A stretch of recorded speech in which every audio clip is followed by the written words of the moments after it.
তিনি ভালো নেতা, রাজনৈতিকভাবে ভালো নেতা, সাংগঠনিক অনেক দক্ষতা রয়েছে, দলের প্রতি অন্ধভক্ত। তবু তার কাছে গোবিন্দগঞ্জ ক্ষতিগ্রস্ত হবে। কেন ক্ষতিগ্রস্ত হবে? ক্ষতিগ্রস্ত হবে তিনি যদি উন্নয়ন চিন্তা না করতে পারেন, নতুন নতুন আইডিয়া জেনারেট করতে না পারেন। তার কাছে গোবিন্দগঞ্জ ক্ষতিগ্রস্ত হবে তিনি এমপি নির্বাচিত হলে। আপনাদের সামনে যে প্রার্থীগুলো বর্তমানে ভোটের জন্য যাচ্ছে, তারা এমন কোনো আইডিয়ার কথা বলেছে যেটা আপনি কখনো আগে শোনেননি।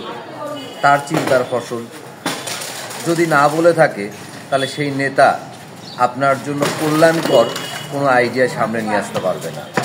সে গতানুগতিক উন্নয়ন বরাদ্দের উপর নির্ভর করে থাকবে, যাতে দিন শেষে গোবিন্দগঞ্জ ক্ষতিগ্রস্ত হবে। জনসংখ্যা আনুপাতিক যে বরাদ্দ, সেটাই তার হবে উন্নয়ন।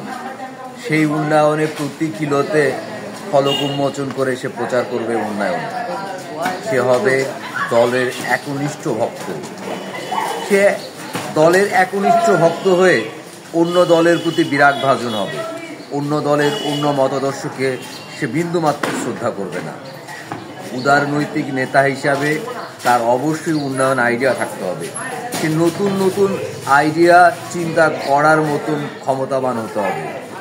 যদি সে উন্নয়ন চিন্তা করতে না পারে, নতুন আইডিয়া চিন্তা করতে না পারে, তাহলে তার দ্বারা আগের 50 বছরের মতন গোবিন্দগঞ্জে যেমন মাইলস্টোন উন্নয়ন হয়নি, আগামী 5 বছরেও তার দ্বারা হবে না।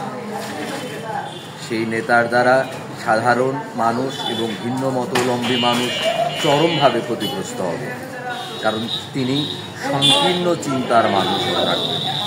এমন নেতা নির্বাচন করুন যার হাতে গোবিন্দগঞ্জের প্রকৃত উন্নয়ন হবে, যে নেতা উন্নয়ন চিন্তা করতে পারে, উদার নৈতিক মানসিকতা সম্পন্ন।